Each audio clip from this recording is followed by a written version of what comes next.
दोस्तों, RD coaching classes में आपका स्वागत है। आज हम कक्षा 12वीं के इतिहास के अर्धवार्षिक पेपर की स्टडी करेंगे। अगर किसी क्वेश्चन में डाउट हो तो या कुछ गड़बड़ होता है तो सॉरी। ठीक है, तो हम स्टार्ट करते हैं। सबसे पहले ऑब्जेक्टिव से आपका पहला प्रश्न है, सही विकल्प का चयन कीजिए। तो हड़प्पा सभ्यता में मिट्टी से बने हल के प्रसिद्ध प्रतिरूप मिले हैं। तो कहाँ से मिले? तो कालीबंगन से मिले थे। ब्राह्मी और खरोष्टी लिपि का अर्थ निकाला गया 1830 ईस्वी में। मोहम्मद बिन तुगलक ने दिल्ली का काजी नियुक्त किया था। किसे किया था? तो मनुकी, यानी कि ये मनुकी गलत माना जाएगा। किसे कहा था? तो मुगीसुद्दीन को किया था। उलटबासी या उल्टी कही उक्तियाँ की रचना की थी कबीरदास ने। किसने की थी उलटबासी? कबीरदास। गुटुर आंध्र प्रदेश के कमिश्नर ने अमरावती की यात्रा की 1853 में और विजयनगर साम्राज्य की स्थापना की थी।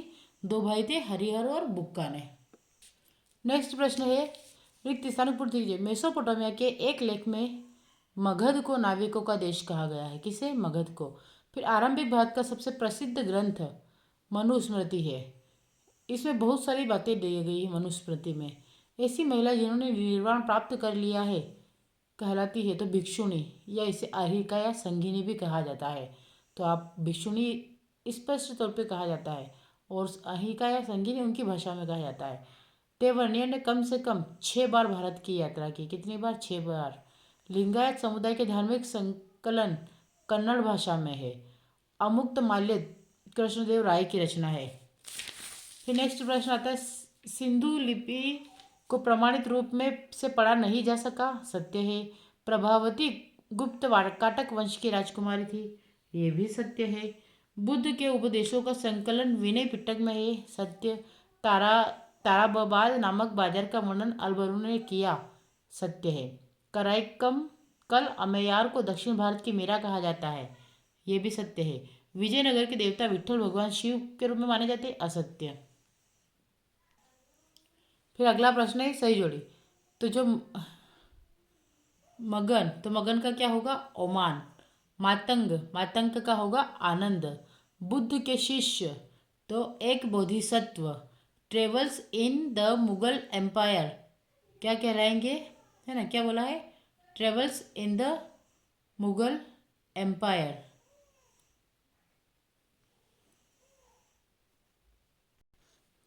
ठीक है, तो बुद्ध के शिष्य क्या कहलाए? एक बोधिसत्व। और travels in the Mughal empire तो फ्रांसा बर्नियर ने यात्रा की थी। अलवार, अलवार क्या कहलाते हैं? विष्णु भक्त। हासिल, हासिल क्या है? वसूली, वसूली गई रकम। और स्तंभबारी बंदोबस्त व्यवस्था कार्नवालिस। फिर नेक्स्ट प्रश्न है, निम्नलिखित प्रश्नों के उत्तर एक वाक्य में लिखिए। हड़प्पा सभ्यता के सबसे लंबे अभिलेख में कितने चिन्ह है? तो टोटल 26 चिन्ह है। बौद्ध धर्म के त्रिपिटकों का नाम लिखिए। तो विनय पिटक, सुत्त पिटक और अभिधम्म पिटक।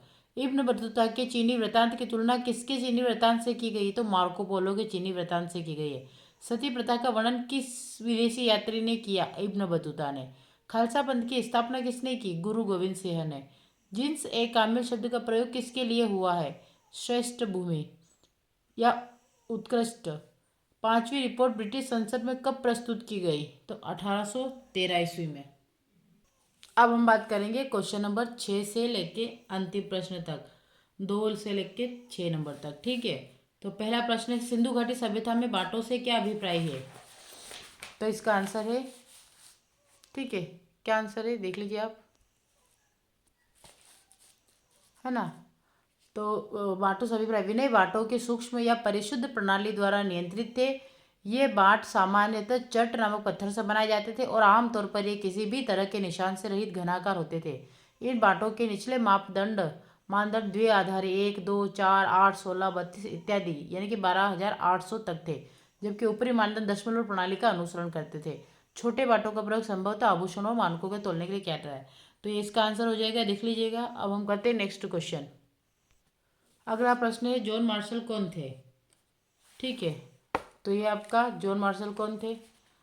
तो जॉन मार्शल प्रसिद्ध पुरातत्व शास्त्री थे। वह 1902 में 1928 तक भारतीय पुरातत्व सर्वेक्षण विभाग के महानिदेशक थे और हड़प्पा का प्रथम पुरातात्विक उत्खनन 1921 में किया था। इनका पूरा नाम सर जॉन हुबर्ट मार्शल था। ठीक है, ये हो गया 6 का अथवा। अब 7वें क्वेश्चन की बात करते हैं। प्राचीन भारतीय महाजनपदों की 2 विशेषताएं लिखिए। क्या क्वेश्चन है?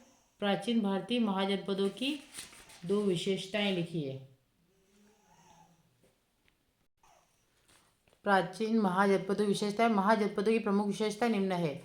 इस काल की सबसे महत्वपूर्ण विशेषता यह थी कि अनेक महाजनपदों में पहले से चली आ रही राजतंत्रीय व्यवस्था को समाप्त करके गणतंत्री शासन प्रणाली स्थापित की गई। पहली ये कर लेना, ठीक है। उदाहरण के लिए कुरु, पांचाल, मल्ल, विदेश आदि में गणतंत्र की स्थापना हुई।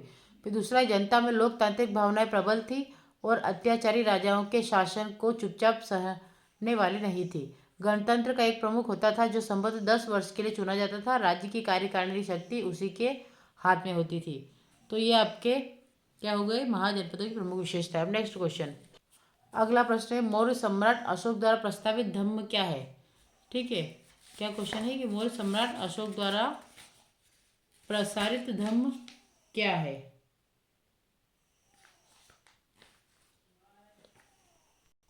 तो आपका आंसर चल होगा अशोक के धर्म के सिद्धांत। तो विशेषता, अशोक का धर्म धर्म के मूल तत्वों से युक्त है।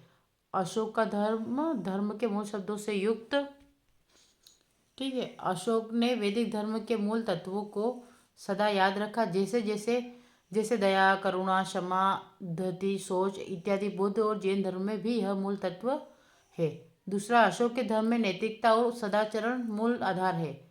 अशोक के धर्म में दूसरों के विचारों, विश्वासों, आस्था, नैतिकता और जीवन प्रणाली के प्रति सम्मान और सहिष्णुता रखने को विशेष रूप से कहा गया है। तो ये अशोक के धर्म की विशेषता है, आप देख लीजिएगा, आप चाहो तो स्क्रीनशॉट ले लीजिएगा इसका, है ना। तो हम करते हैं नेक्स्ट क्वेश्चन, 8वां। अब 8वां प्रश्न क्या बोलता है? जाति व्यवस्था के 2 दोष बताइए। जाति व्यवस्था के 2 दोष बताइए। तो ये आपके जाति व्यवस्था के 2 दोष है। जाति व्यवस्था, श्रम की गतिशीलता पर प्रतिबंध। चूंकि व्यक्ति को अपनी जातीय व्यवसाय को ही करना पड़ता है जिसे वह अपनी इच्छा अथवा अनिच्छा के अनुसार बदल नहीं सकता, अतः उसने श्रम की गतिशीलता को रोका है, इससे गतिहीनता उत्पन्न हुई। दूसरा है एकता में बाधक। इसने एक जाति को दूसरी जाति में पृथक करके तथा उनके बीच किसी भी सामाजिक समागम को प्रतिबंधित करके हिंदू समाज में सद्भावना एवं एकता के विकास को रोका है। इसने हिंदू समाज का विघटन किया तथा इसे निर्बल बना दिया। ये 2 इसकी हो गई ना विशेषताएं। अब नेक्स्ट क्वेश्चन की बात करते हैं हम बात करते हैं क्वेश्चन नंबर 8 का था। प्राचीन काल में स्त्री कौन से तरीकों से संपत्ति अर्जित करती थी? प्राचीन काल में स्त्री कौन से तरीकों से संपत्ति अर्जित करती थी, ये भी देख लीजिए। यहाँ पे स्त्री और पुरुष दोनों को दे रखा है कि पुरुषों के लिए मनुस्मृति कहती थी कि धन अर्जित करने के 7 तरीके: विरासत, खोज, विजित करके, निवेश, कार्य द्वारा तथा सज्जनों द्वारा दी गई भेंट को स्वीकार करके। और स्त्रियों के लिए, तो हमें यहाँ स्त्रियों के लिए संपत्ति पूछा है, तो हम यहाँ से लिखेंगे स्त्रियों के लिए संपत्ति अर्जन के 6 तरीके: वैवाहिक, अग्नि के सामने तथा वधुगमन के सामने प्रतीक के रूप में, तथा भ्राता, माता और पिता द्वारा दिए गए उपहार। इसके अतिरिक्त परवर्ती काल में मिली भेंट तथा वह सब कुछ जो अनुरागी पति से उसे प्राप्त हो। ये क्या हो जाएगा आपका? प्राचीन काल में स्त्री को प्राप्त होने वाले या अर्जित संपत्ति की। अब हम बात करते हैं सुदर्शन झील कहाँ पर है, इसका जीर्णोद्धार किसने करवाया था? तो सुदर्शन झील गुजरात के जूनागढ़ में स्थित है और इसका जीर्णोद्धार शक शासक रुद्रदामन प्रथम ने करवाया था। ठीक है, सुदर्शन झील गुजरात के जूनागढ़ में स्थित, इसका जीर्णोद्धार शक शासक रुद्रदामन प्रथम ने करवाया था। यह इसका आंसर हो जाएगा। अगर और डीपली देखना है तो यह झील मौर्य सम्राट चंद्रगुप्त मौर्य के शासनकाल में उनके गवर्नर पुष्यगुप्त ने बनवाई थी। और इसकी मरम्मत जो इसका जीर्णोद्धार शक शासक महाक्षत्रप रुद्रदामन प्रथम ने कराया था, लगभग 150 ईस्वी में।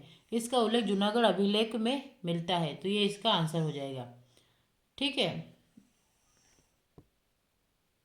अब हम बात करते हैं जैन धर्म के कोई 2 सिद्धांत लिखिए। जैन धर्म के कोई 2 सिद्धांत लिखिए। अगर जैन धर्म के 2 सिद्धांत की बात करें तो पहला अहिंसा, दूसरा सत्य। अहिंसा, किसी भी जीव को मन, वचन या कर्म से हानि न पहुंचाना, ये अहिंसा होगा, किसी भी जीव को, मतलब। और सत्य, हमेशा सत्य बोलना और असत्य से बचना। तो ये जैन धर्म के 2 प्रमुख सिद्धांत है, तो आप याद रख लीजिएगा। ये क्वेश्चन नंबर 9 का अथवा निपट गया। अब हम कहते हैं क्वेश्चन नंबर 10वां। क्वेश्चन नंबर 10 की बात करते हैं। बर्नियर का शिविर नगरों से क्या तात्पर्य है? बर्नियर का शिविर नगरों से क्या तात्पर्य है?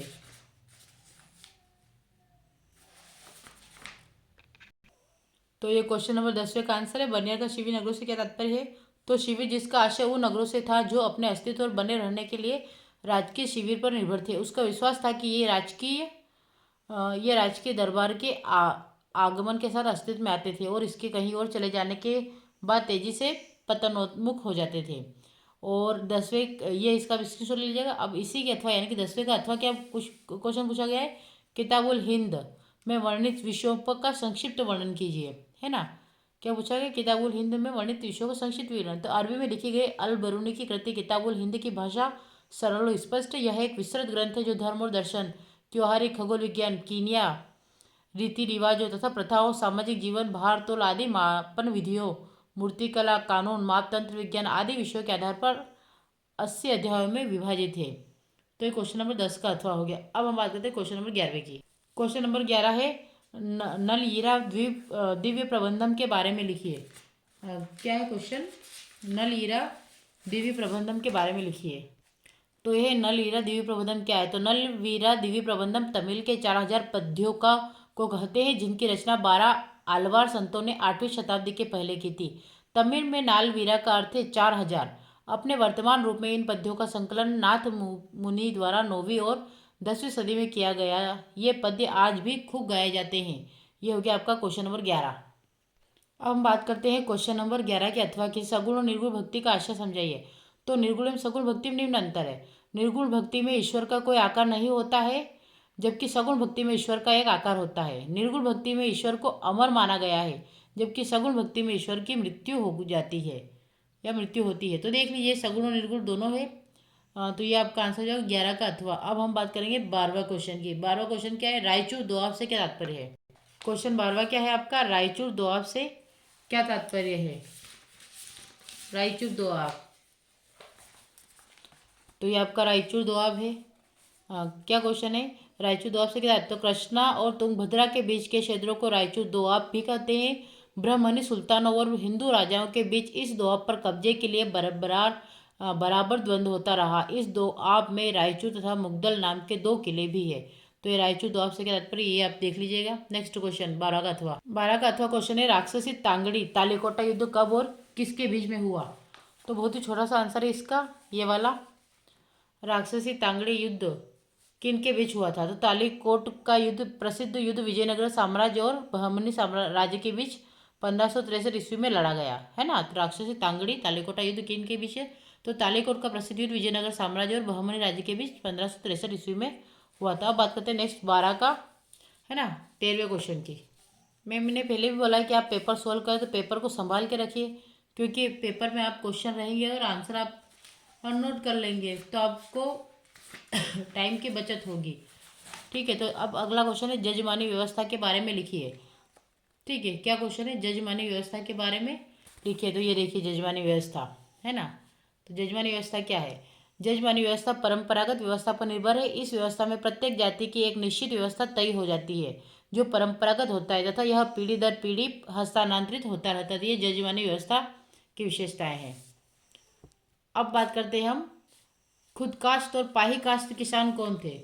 खुदकास्ट और पाही कास्ट किसान कौन थे? तो इसके बारे में भी देख लेते हैं हम। ये इसी के नीचे क्वेश्चन दिया गया है, क्या है इसका, कौन सा क्वेश्चन का अथवा है? 13 का अथवा।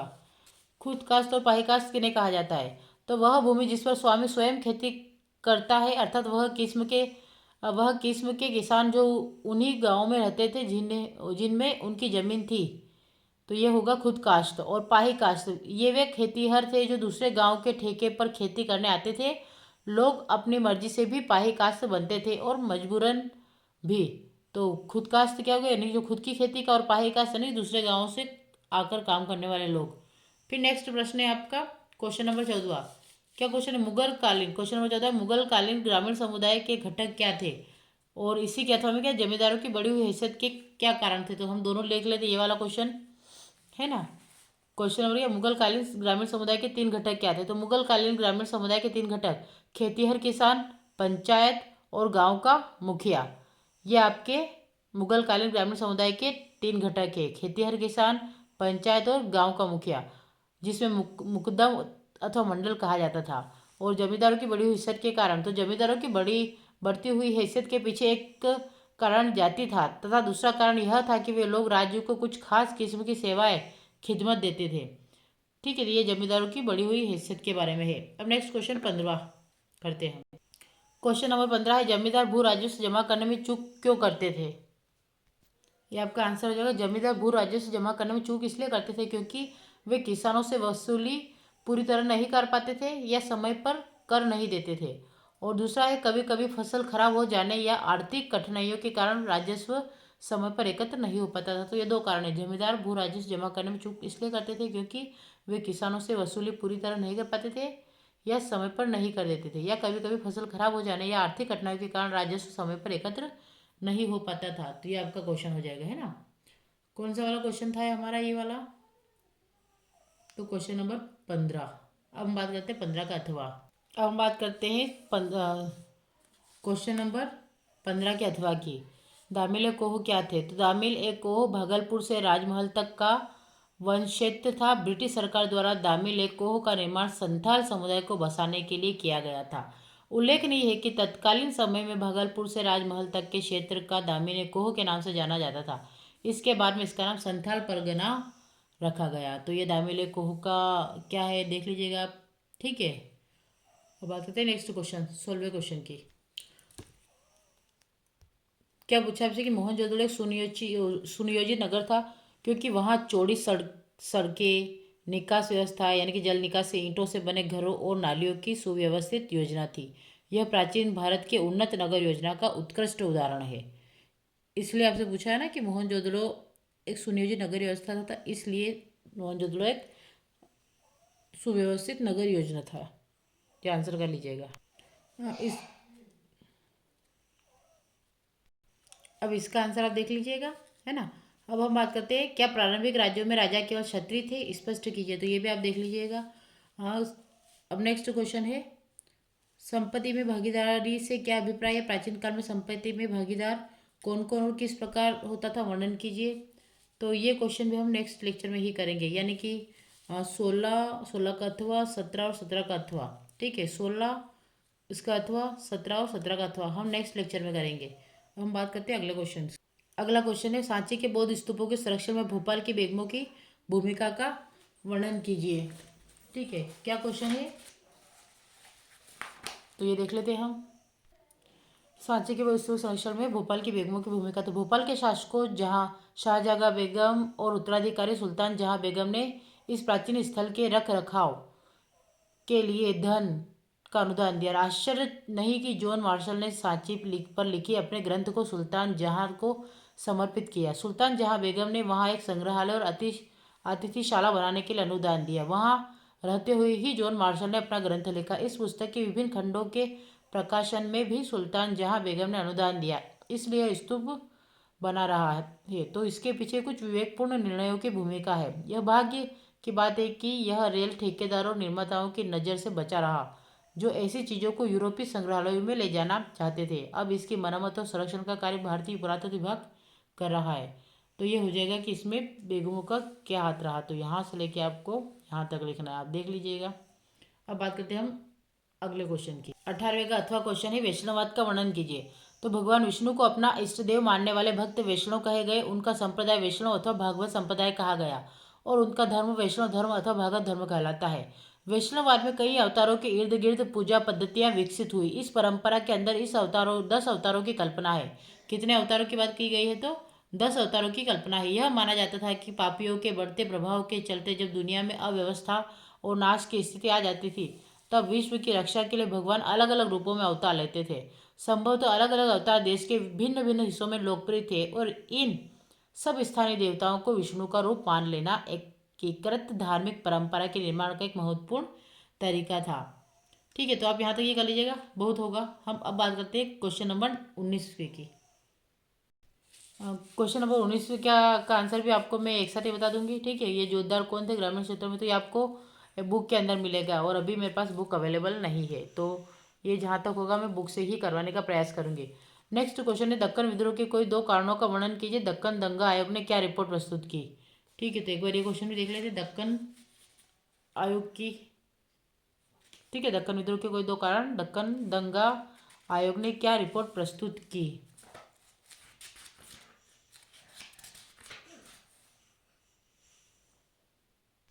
तो नेक्स्ट क्वेश्चन है दक्कन क्षेत्रों में लागू की गई रियायत वाली है ना, तो दक्कन विद्रोह के कारण लिखे थे ये रहा कि कुल उपज का 33% कर भी कृषकों के लिए बहुत बड़ा भार बन गया, अतः उनकी आर्थिक व्यवस्था में कोई सुधार नहीं हुआ। दूसरा है व्यवस्था में गांव के प्रमुख लोग हस्तक्षेप कर मध्यस्थता का कार्य करने लगे और यह वर्ग भी जमींदारों की तरह गरीब कृषकों का शोषण करने लगा। तो ये आपके दो है, अब देख लीजिएगा। अब हम बात करते हैं नेक्स्ट क्वेश्चन की। नेक्स्ट क्वेश्चन है आपका 20वां। उत्तर वैदिक काल में कृषि के तौर तरीकों में हुए परिवर्तनों का कृषि पर क्या प्रभाव पड़ा। ये क्वेश्चन नंबर 20 का है, तो हम इसका भी एक बार आंसर देख लेते हैं। ये क्वेश्चन नंबर 20 का आंसर है उत्तर वैदिक काल में लौह युग का प्रारंभ हुआ, जिसमें कृषि कार्य के लिए नवीन उपकरणों का निर्माण होने लगा। लोहे के प्रयोग ने कृषि अर्थव्यवस्था को और विकसित करने में विशेष योगदान दिया।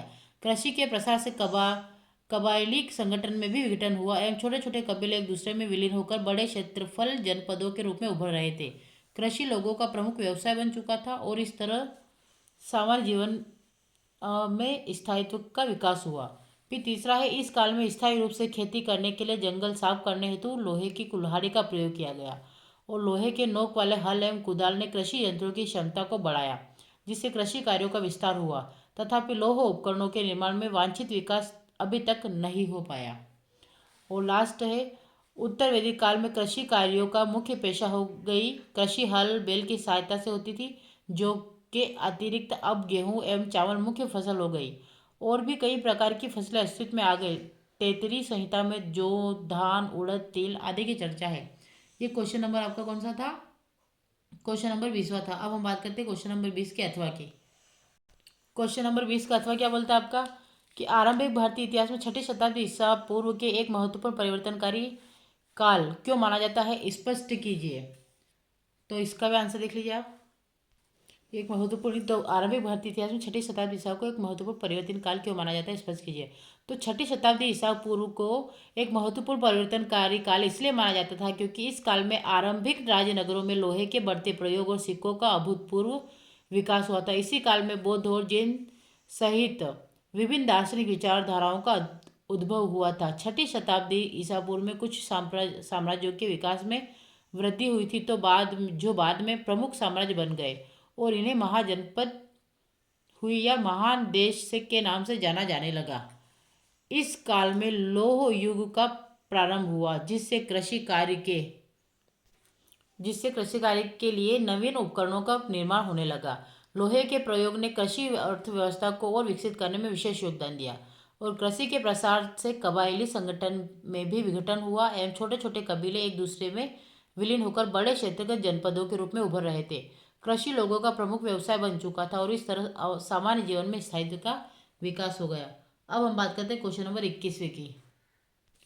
क्वेश्चन नंबर 21वां आपका अलवार, नैनार और वीरशैवों ने किस प्रकार से जाति प्रथा की आलोचना प्रस्तुत की। क्या क्वेश्चन है आपका 20वां। अलवार, नैनार और वीरशैवों ने किस प्रकार से जाति प्रथा की आलोचना प्रस्तुत की। तो हम देख लेते हैं एक बार इसका भी आंसर। तो आंसर है अलवार और नैनार संतों ने दक्षिण भारत में भक्ति आंदोलन के माध्यम से जाति प्रथा और सामाजिक भेदभाव का विरोध किया। समानता का संदेश, ठीक है, पहला क्या आएगा, समानता का संदेश। उन्होंने कहा कि ईश्वर के सामने सभी मनुष्य समान है, कोई ऊंच नीच या जातिगत भेदभाव नहीं है। फिर दूसरा है भक्ति को सर्वोपरि माना। उन्होंने जन्म या जाति के बजाय सच्ची भक्ति, प्रेम और सेवा को मोक्ष का मार्ग बताया। तीसरा आता है सामाजिक सुधार। उन्होंने ऊंची जातियों के अहंकार और नीची जातियों के प्रति अन्याय की आलोचना की। फिर आता है सभी के लिए खुला भक्ति मार्ग, मंदिर और पूजा में सबको भाग लेने का अधिकार बताया, जिससे समाज में एकता आई। और अंतिम में आपका लोकसभा में उपदेश। उन्होंने संस्कृत के बजाय तमिल जैसी स्थानीय भाषाओं में भक्ति गीत लिखे ताकि आप लोग भी उन्हें समझ सके। तो ये हो जाएगा आपका क्वेश्चन नंबर 21वें का आंसर, ठीक है। तो आप एक बार और इसको देख लीजिए, है ना, ठीक है, ये हो जाएगा आपका ओके। अब बात करते हैं नेक्स्ट क्वेश्चन 21वें के अथवा की। क्वेश्चन नंबर 21 का अथवा क्या 12वीं शताब्दी में कर्नाटक में प्रारंभ हुए नवीन भक्ति आंदोलन का वर्णन कीजिए। तो आप ये भी देख लीजिए एक बार। तो ये 12वीं शताब्दी में कर्नाटक में प्रारंभ हुए नवीन भक्ति आंदोलन का वर्णन। तो 12वीं शताब्दी में कर्नाटक में एक नवीन आंदोलन का उद्भव हुआ जिसका नेतृत्व बासवन्ना 1106 से 68 नामक एक ब्राह्मण ने किया। बासवन्ना कलचुरी नाम राजा के दरबार में मंत्री थे। इसके अनुयायी वीर शिव के विरुद्ध व लिंगायत लिंग धारण करने वाले कहलाए। आज भी लिंगायत समुदाय का इस क्षेत्र में महत्व है। वे शिव की आराधना लिंग के रूप में करते हैं। इस समुदाय के पुरुष नाम स्कंद पर चांदी के एक पिटारे में एक लघु लिंग को धारण करते हैं जिन्हें श्रद्धा की दृष्टि से देखा जाता है।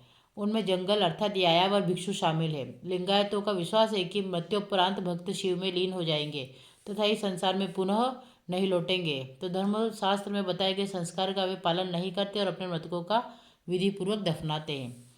ठीक है, तो ये हो गया आपका क्वेश्चन नंबर 21 का अथवा वाला क्वेश्चन। देख लीजिएगा एक बार और। ठीक है, एक हमने अभी कौन सा ये 1900 क्वेश्चन छोड़ दिया था। जोतदार कौन थे? ग्रामीण क्षेत्रों में जोतदार का है ना, तो हम ये भी कर लेते हैं एक बार। ठीक है, हमारा क्वेश्चन था कि जोतदार कौन थे, है ना। क्या क्वेश्चन था कि जोतदार कौन थे? ग्रामीण क्षेत्रों में जोतदार अक्सर जमींदारों से अधिक शक्तिशाली क्यों हुआ करते थे? तो जोतदार दक्षिण भारत के ग्रामीण क्षेत्रों में वे बड़े भूमि स्वामी थे जो खेती योग्य भूमि के बड़े हिस्से के मालिक होते थे। वे स्थानीय स्तर पर किसानों से लगान वसूल करते थे और कृषि व्यवस्था को नियंत्रित करते थे। जोतदार कई कारणों से जमींदारों से अधिक शक्तिशाली माने जाते थे। स्थानीय प्रभाव, वे गांवों में रहते थे और ग्रामीण लोगों से सीधा संपर्क रखते थे, इसीलिए उनका प्रभाव जनता पर अधिक था। दूसरा है स्वामित्व। तो भूमि स्वामित्व, उनके पास जमीनें अधिक थी और वे स्वयं खेती करवाते थे, जबकि जमींदार केवल लगान वसूलने का कार्य करते थे। फिर आता है आर्थिक शक्ति। जोतदार ग्रामीण अर्थव्यवस्था के प्रमुख केंद्र थे। वे व्यापार, ऋण और उपज के वितरण को नियंत्रित करते थे। राजस्व नियंत्रण, तो कई बार वे सीधे किसानों से लगान वसूल कर जमींदारों या सरकार को दे देते थे, जिससे उनकी स्थिति मजबूत होती थी। और राजनीतिक प्रभाव, नेक्स्ट क्या? राजनीतिक प्रभाव। तो ब्रिटिश शासनकाल में भी जमींदारों ने स्थानीय प्रशासन और राजनीति में प्रमुख भूमिका निभाई, जिससे वे ग्रामीण स्तर पर वास्तविक शक्ति केंद्र बन गए।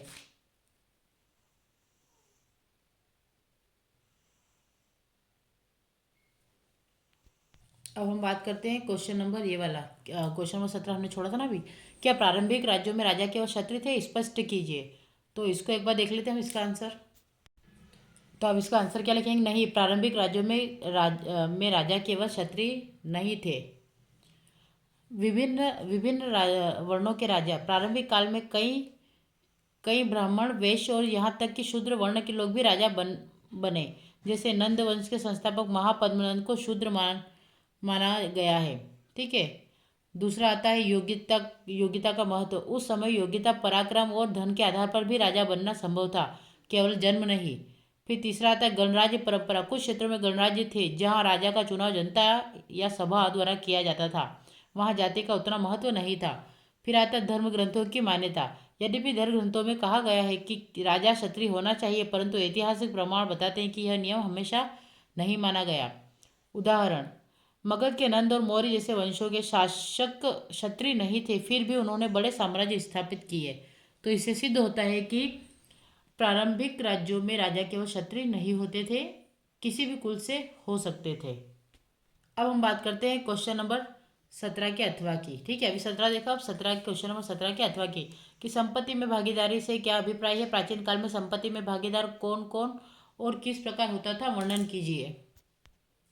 तो संपत्ति में भागीदार से अभिप्राय है किसी परिवार या समाज में संपत्ति, भूमि, धन, पशु आदि के अधिकार और स्वामित्व में कई व्यक्तियों का साझा भाग होना। यानी संपत्ति किसी एक व्यक्ति की न होकर परिवार या समूह की सामूहिक संपत्ति मानी जाती थी।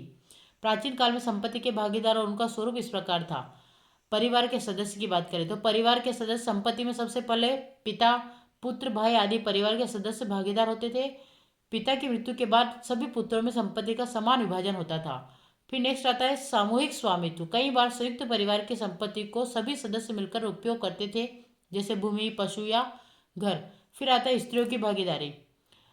ठीक है, तो प्रारंभिक काल में स्त्रियों को सीधे भाग नहीं मिलता था, लेकिन उन्हें भरण पोषण और आभूषण स्त्री धन के रूप में अधिकार प्राप्त होते थे। फिर आता है वंशानुगत। तो वंशानुगत अधिकार संपत्ति का अधिकार वंशानुगत होता था, पिता से पुत्र फिर पौत्र को। समाज में महत्व, तो संपत्ति का समान बंटवारा समाज में न्याय, संतुलन और परिवार की एकता बनाए रखने का माध्यम था। तो ये आपके हो गए 5। ठीक है क्या, तो ये भी देख लीजिएगा एक बार, है ना, संपत्ति भागीदारी के स्वरूप। अब हम बात करते हैं क्वेश्चन नंबर 22 व विजयनगर साम्राज्य की जल संरचना प्रणाली का वर्णन। अभी हमने पिछले जो पहले छूट गए थे 15, 16 और 17 इनके क्वेश्चंस की स्टडी की थी हमने, है ना। अब हम वापस स्टडी करेंगे विजयनगर साम्राज्य की जल संरचना प्रणाली का वर्णन कीजिए। तो एक बार इसको भी देख लेते हैं, विजयनगर साम्राज्य के क्या क्वेश्चन है, विजयनगर साम्राज्य के जल संरचना प्रणाली की विवेचना। तो ये आंसर है आपका कि विजयनगर जल संरक्षण प्रणाली, तो विजयनगर की जल आवश्यकताओं को तुंगभद्रा नदी पर बांध बनाकर पूरा किया। लगभग सभी धाराओं के साथ साथ बांध बनाकर अलग अलग आकारों के हौज बनाए गए थे। चूंकि प्रायद्वीप के सबसे शुष्क क्षेत्रों में से एक था, इसीलिए पानी के संचय और इसे शहर तक ले जाने के व्यापक प्रबंध करना आवश्यक था। ऐसे सबसे महत्वपूर्ण हौजों में एक का निर्माण 15वीं शताब्दी के आरंभिक वर्षों में हुआ, जिसे आज कालपुरम जलाशय कहा जाता है। इस हौज के पानी से न केवल आसपास के खेतों को सींचा जाता था, बल्कि इसे एक नहर के माध्यम से राजकीय केंद्र तक भी लाया गया था। तो ये कर लीजिएगा, ये यहाँ तक कर लीजिएगा। और भी है, इसके आगे मैं आपको करवा देती हूँ, आपको जितना उचित लगे आप उतना नोट डाउन करके रख लीजिएगा। ठीक है, ये आपका आंसर है, तो आपको जितना उचित लगे उतना आप नोट कर लीजिएगा। अब हम इसके आगे की बात करते हैं। फिर आता है सबसे महत्वपूर्ण जल संबंधी संरचनाओं में एक हिरिया नहर को आज भी भग्नावशेषों के बीच देखा जा सकता है। इस नहर में तुंगभद्रा पर बने बांध से पानी लाया जाता था और इसे धार्मिक केंद्र से शहरी केंद्र को अलग करने वाली घाटी को सिंचित करने में प्रयोग किया जाता था। संभवतः इसका निर्माण संगम वंश के राजाओं द्वारा करवाया गया था। इसके अलावा झील, तालाब, कुएं, मंदिरों के जलाशय नागरिकों के जल की आवश्यकता को पूरा करते थे। अब हम बात करते हैं नेक्स्ट क्वेश्चन। क्या क्वेश्चन है, विदेशी यात्रियों का विजयनगर साम्राज्य के इतिहास निर्माण में महत्वपूर्ण योगदान है। इस संदर्भ में विजयनगर आए यात्रियों का वर्णन कीजिए। तो इसका आंसर ये है, सबसे पहले आया था अलबरूनी। यह भारत में मोहम्मद गजनवी के साथ आया था। अलबरूनी ने तहकीक हिंद या किताबुल हिंद नामक पुस्तक की रचना की थी। इस पुस्तक में हिंदुओं के इतिहास, समाज, रीति रिवाज तथा राजनीति का वर्णन मिलता है। दूसरा आता है अरबी यात्री अल मसूदी। यह अरबी यात्री प्रतिहार शासक महिपाल प्रथम के शासनकाल में भारत आया था। इसके द्वारा महजुल जबाह नामक ग्रंथ लिखा गया। फिर आता है चीनी यात्री इत्सिंग। इस चीनी यात्री ने 7वीं शताब्दी में भारत की यात्रा की थी। इसने नालंदा विश्वविद्यालय तथा विक्रमशिला विश्वविद्यालय का वर्णन किया। फिर आता है हेरोडोटस। हेरोडोटस को इतिहास का पिता कहा जाता है। ये पूछा भी जाता है बार बार कि हेरोडोटस को इतिहास का पिता कहा जाता है। इसे अपनी प्रथम हिस्टोरिका में 5वीं शताब्दी इस पूर्व के भारत फारस के संबंध का वर्णन किया है। फिर लास्ट अब कहता है, यूँ तो बहुत सारे, लेकिन हम यहाँ पे बस इब्न बतूता को ही करेंगे। यह अफ्रीकी यात्री मोहम्मद तुगलक के समय भारत आया। मोहम्मद तुगलक द्वारा इसे प्रधान काजी नियुक्त किया गया। तो ये क्वेश्चन पूछा है कि मोहम्मद तुगलक द्वारा किसे प्रधान काजी नियुक्त किया गया, तो इब्न बतूता को, तथा राजदूत बनाकर चीनी भेजा गया। इब्न बतूता द्वारा रेहला की रचना की गई, जिसे फिरोज तुगलक के शासन की जानकारी मिलती है। तो ये आपका क्वेश्चन नंबर 22 का अर्थ वाला क्वेश्चन हो गया है। अब कुछ आपको मानचित्र वाले क्वेश्चन दिए गए, तो वो भी हम देख लेते हैं। अब आपको क्वेश्चन मानचित्र वाले दिए गए, क्वेश्चन नंबर 23 से दिए गए मानचित्र निम्नलिखित को दर्शाइए। लोथल, गिरनार, मेरठ, क्या क्या क्वेश्चन है, लोथल है ना, फिर लोथल के बाद लोथल, गिरनार, मेरठ, हम्पी, तो ये सब अलग अलग है। तो जहाँ तक हो आपका, जैसे मेरठ, तो ये इस टाइप से आपको नक्शे दिए गए थे, आप नक्शों में देख लीजिएगा।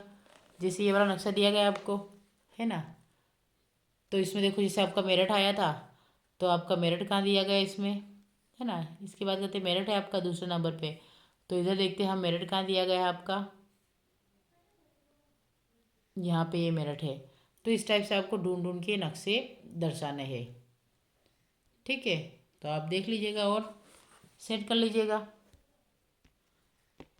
ये आपका कक्षा 12वीं का पूरा इतिहास का पेपर सोल्व हो चुका है। इसमें फिर भी अगर मैंने मेरी पूरी कोशिश की आपको सही जानकारी देने की, लेकिन अगर फिर भी कुछ जानकारी रह जाती है या आपको अगर कुछ लगता है तो उसके लिए सॉरी। और अगर चैनल अच्छा लगा है तो मेरे या लेक्चर अच्छा लगता है तो मेरे चैनल आरडी कोचिंग क्लासेस को लाइक करें, शेयर करें, अधिक से अधिक सब्सक्राइब करें। Thank you for watching. मिलते हैं नेक्स्ट लेक्चर में नेक्स्ट पेपर के सॉल्यूशन के साथ। Thank you for watching.